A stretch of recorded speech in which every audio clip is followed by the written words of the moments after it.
Hi, you guys. Okay, I don't mean to deceive you. I did have meatballs in this pasta bowl, but I was filming some TikToks with my pasta, and as I was editing them, I just ate the meatballs absentmindedly. But you guys didn't miss much. They weren't that good. They were really overly salty and a little raw. But anyway, so I made some pasta a few nights ago with this autumnal harvest creamy pasta sauce from Trader Joe's. What is it with the delectable pasta sauces from Trader Joe's, you guys?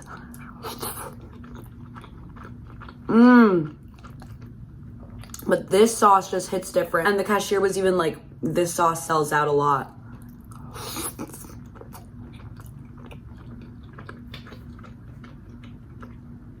Also, you guys, I have seen your comments being like, you should put your phone higher up. I just bought this like phone stand on Amazon that'll make it easier for me, because the only reason why I can't put it higher is because it can't like tilt like this, so you can't really see the inside there. Sorry about that, but it's arriving this weekend, so all should be good.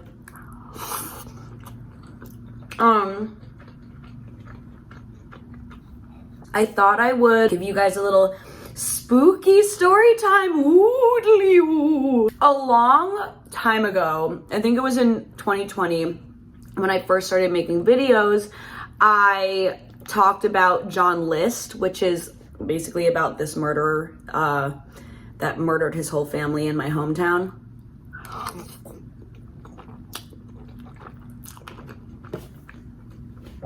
And in honor of the new TV series coming out on Netflix called The Watcher, I figured I would tell you guys about it because that also happened in my hometown. My hometown apparently also was home to the original Addams Family house, and they even have like an Addams Family festival, which I never knew until yesterday about that. So where to begin? Derek and Maria Broaddus moved into 659. No. Maria and Derek Broaddus and their 3 kids moved into 657 Boulevard.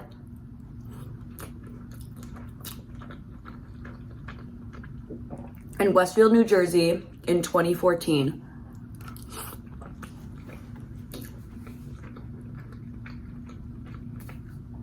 They receive a letter from somebody called the Watcher a few days after they close in on the house. They're doing all this construction. So Derek was finishing up painting the house, and he looked in the mailbox to find a letter from a mysterious person. I'm gonna read it too. Dearest new neighbor, I can't talk. Dearest new neighbor at 657 Boulevard, allow me to welcome you to the neighborhood. 657 Boulevard has been the subject of my family for decades now, and as it approaches its 110th birthday, I have been put in charge of watching and waiting for its second coming. My grandfather watched the house in the 1920s, and my father watched it in the 1960s. It is now my time. Do you know the history of the house? Do you know what lies within the walls of 657 Boulevard? Why are you here? I will find out. So Derek freaked out when he found that and went to the police.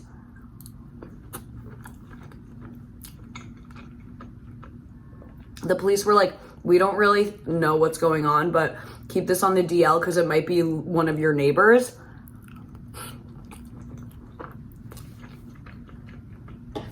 So Derek reaches out to the previous owner, and they have lived at that house before moving out for like 23 years.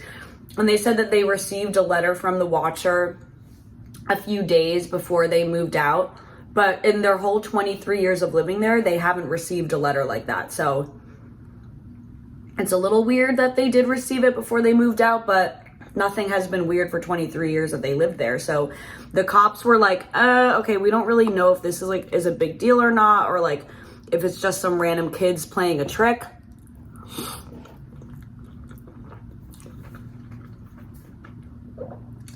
The Broaddus family ends up getting more letters from the Watcher. Do you need to fill the house with the young blood I requested? Better for me. Was your old house too small for the growing family? Or was it greed to bring me your children? Once I know their names, I will call to them and draw them to me. Ew! Welcome, my friends, welcome. Let the party begin. And he signed it, The Watcher. It's so creepy. So basically, The Watcher continued to just send these letters, but nobody ever saw anyone. And like, Derek and Maria, they were getting renovations done on the house. So they weren't like living there, but they were always at the house, like watching the renovations. And one of their neighbors was touring the renovations, and one of their neighbors was like, it'll be so nice to have young blood in the neighborhood. So Derek was like, it's a little weird. But every time they told the police, they didn't do anything about it. They're like, we don't have enough evidence to even suspect this person just because they said that.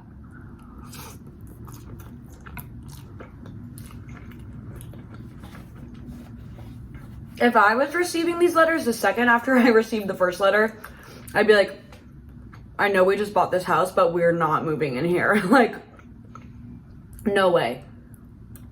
Oh my God. I'm getting scared. I was like, what's moving? But it's my computer screen. Okay. When the renovations were still happening and they were getting more letters, the family, like, honestly really stopped going a lot to the house just because they were freaked out.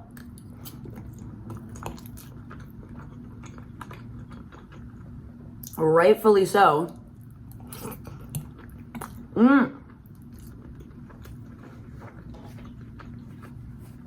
And they received another letter from the Watcher saying, 657 Boulevard is anxious for you to move in. It has been years and years since the young blood ruled the hallways of the house. Have you found all the secrets it holds yet? Will the young blood play in the basement, or are they too afraid to go down there alone? I would be very afraid if I were them. It is far away from the rest of the house. If you were upstairs, you would never hear them scream. Literally, what the hell? So after that, the Broaddus family decided to not live in the house, even though they just bought it and spent all this money on renovating it.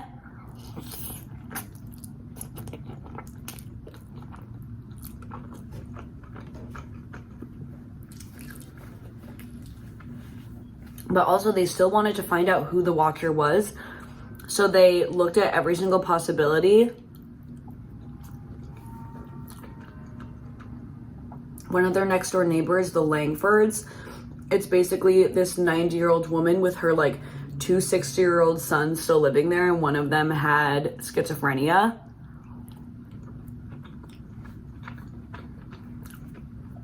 And he's been living there since the 60s. And one of the letters, the Watcher says that he's been watching the house since the 60s. And his dad died, and now it's his turn to take care of the house and look after the house. So Derek and Maria were like, oh, could this be him? But so many people in the community were like, he's not capable of this. Like, he's really nice. Like, would never write these letters. And the Broaddus family was still super adamant that it was him, which I'm sorry, but the only reasoning they have is that he's like schizophrenic. Like, if he was a normal man, they probably wouldn't think that, which is so messed up in my opinion. But his family was like, you are straight up harassing us, stop.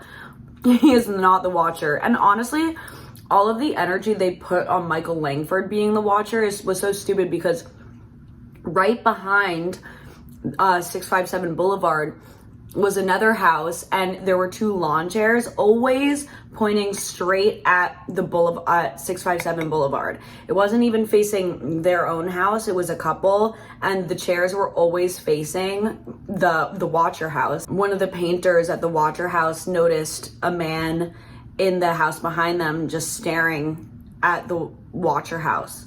So I feel like it definitely was that guy.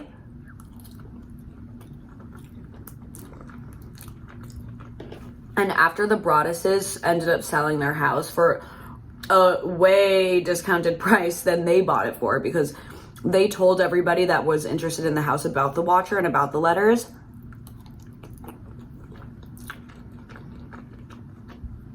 And it was kind of messed up because the realtor they had were like, you shouldn't be disclosing this. It's going to make it really difficult to sell this house.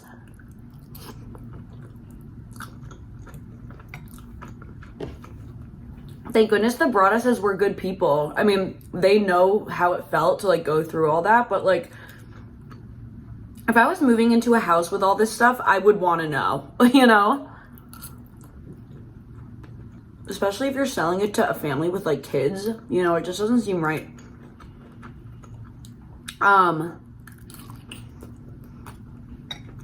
Where was I? Oh yeah. The last letter that they received, it was actually addressed to the new owner of the house. And the letter was like, you want to know who the watcher is? Look behind you, you idiots. So I think it was the older man, not the one who had mental health issues. It was the other one.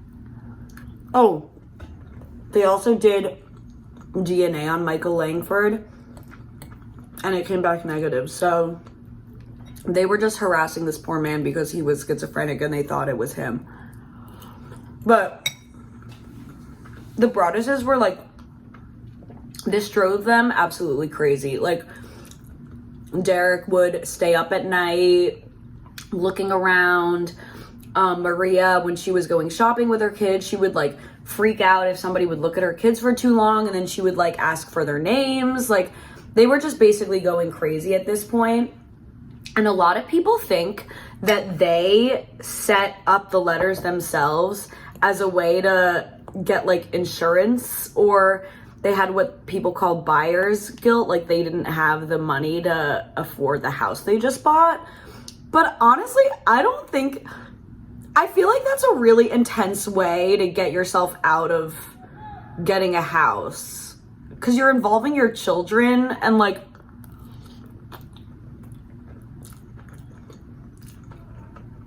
and other people think that they were just looking for like a movie deal. I'm like, first of all, this TV show on Netflix is coming out many years later. Like, I don't know. I don't think it was them. Other people think the watcher was one of the buyers competing for the house, but I highly doubt that's it. Let me read you the last letter that they received because it's really creepy. This is after they sold the house.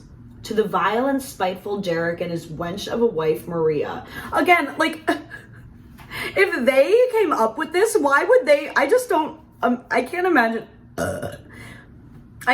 anyone writing this stuff about themselves. Like, it just, no, I just don't see it. To the violent, spiteful Derek and his wench of a wife, Maria. You wonder who the watcher is? Turn around, idiots. Maybe you even spoke to me, one of the so-called neighbors who has no idea who the watcher could be. Or maybe you do know and are too scared to tell anyone. Good move. Yeah, and then it says the watcher was never found. And after they sold the house, the people that they sold it to never once got a letter from the watcher. Except for that one. Right after the Broadduses moved out.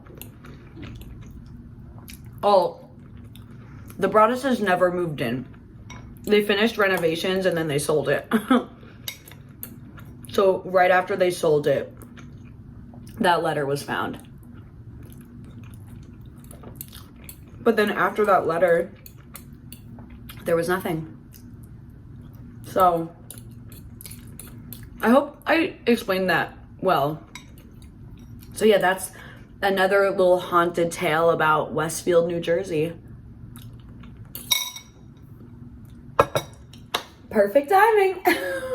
Watch The Watcher when it comes out on Netflix, or don't if you're not interested in this at all. I'm sorry if I scared you guys. And happy Halloween! Well, almost. Bye.